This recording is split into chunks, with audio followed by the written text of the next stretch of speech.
करो कुबत जगु कुटिलता, तजो न दीन दयाल, दुखी होंगे सरल ही बसत त्रिभंगी लाल। ये इस दोहे में कुबत माने निंदा, करो कुबत, कुबत माने निंदा, कुटिलता, कुटिलता माने टेढ़ापन, टेढ़ापन, दीन दयाल, दीनों पर दया करने वाले, कुटिलता माने टेढ़ा, टेढ़ापन, दीन दयाल, दीनों पर दया करने वाले, सरल ही माने हृदय, सरल हृदय, त्रिभंगी लाल, त्रिभंगी मतलब तीन जगह से टेढ़े, तीन जगह से भंग।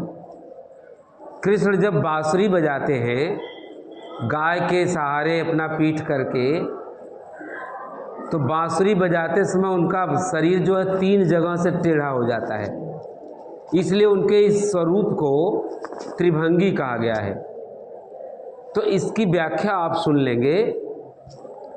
बिहारी लाल जी कहते हैं कि संसार, जग मन संसार, संसार चाहे हमारी निंदा करे, कुबत माने निंदा, बुराई करे, लेकिन मैं अपने शरीर के टेढ़ेपन को नहीं छोड़ूंगा। हे दीनों पर दया करने वाले प्रभु कृष्ण, संसार चाहे मेरी निंदा करे, चाहे मेरी बुराई करे, लेकिन मैं अपने कुटिलता को नहीं छोड़ूंगा, मैं अपने टेढ़ेपन को नहीं छोड़ूंगा, क्योंकि मेरे सरल हृदय में, मेरे सीधे हृदय में आपको बसने में कष्ट होगा। देखिए लिखा है दुखी होंगे, दुखी होंगे, सरल ही, सरल हृदय में, बसत माने निवास करने में, मेरे सरल हृदय में निवास करने में त्रिभंगी लाल कृष्ण को बहुत ही कष्ट होगा, बहुत ही दुख होगा। इसलिए मैं भी अपने शरीर को टेढ़ा बनाकर रखूँगा, ताकि मैं अपने मन को टेढ़ा बनाकर रखूँगा, ताकि उसमें कृष्ण का टेढ़ा स्वरूप बस जाए। क्योंकि सरल हृदय में, सीधा जो हृदय होगा उसमें उनको निवास करने में कष्ट होगा।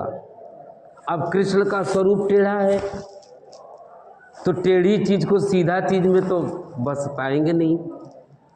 इसलिए बिहारी लाल कह रहे हैं कि मैं भी अपने को टेढ़ा बनाकर रखूँगा, ताकि मेरे टेढ़े हृदय में उनका त्रिभंगी स्वरूप आसानी से बस जाए, उनको कोई कष्ट नहीं होगा। अब दूसरा दोहा देखेंगे। दूसरा लिखा है अजो तरौना ही रहयो श्रुति सेवत ही रंग, नाक बास बेसरी लहयो बसी मुख तनु कै संग। इस दोहे में बिहारी लाल ने,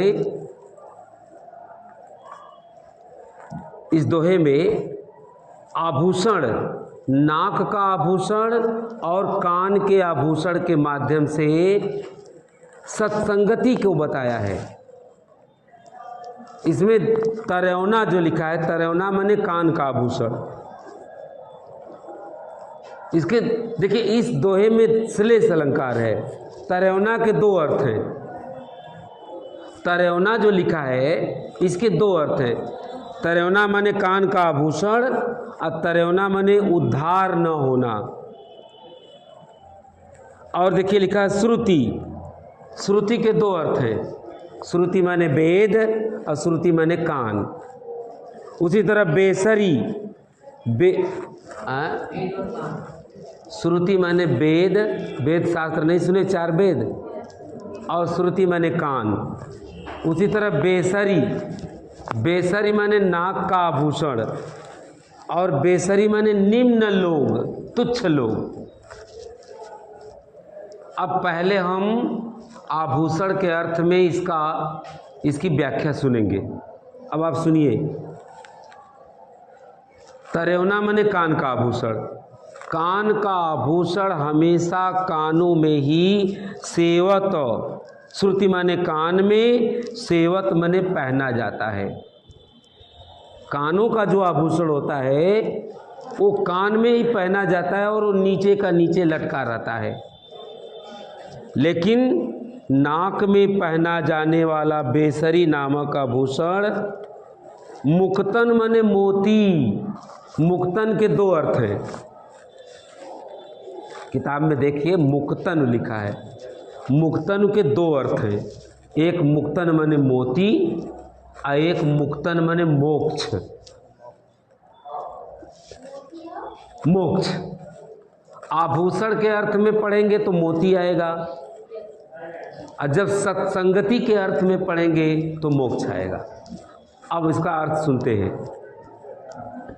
अजो माने आज तक, आज तक कानों में पहना जाने वाला आभूषण निरंतर कानों में ही पड़ा रहता है, नीचे लटका रहता है। रहयो कानों में ही लटका रहता है, वो कभी ऊंचा नहीं हो पाता है।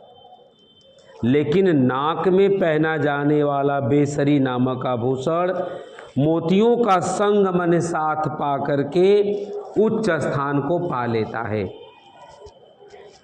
इसमें आपने सुना है कि कानों में पहना जाने वाला आभूषण निरंतर कानों में ही बना रहता है और नीचे लटका रहता है, ऐसे नीचे का नीचे ही बना रहता है।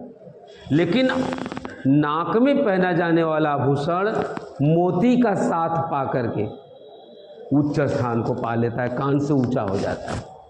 अब हम इसको दूसरा अर्थ, इसका दूसरा अर्थ देखेंगे। इसका दूसरा अर्थ है कि एक व्यक्ति निरंतर वेद पाठ का अध्ययन करता है, श्रुति माने वेद यहाँ आ गया, लेकिन उसका उद्धार नहीं हो पाता है। तरयो ना, कुछ व्यक्ति होते हैं जो हमेशा वेद पाठ पढ़ते रहते हैं लेकिन फिर भी उनका उद्धार नहीं होता है। तरयो ना, उद्धार नहीं हो पाता है, नीचे की लाइन है।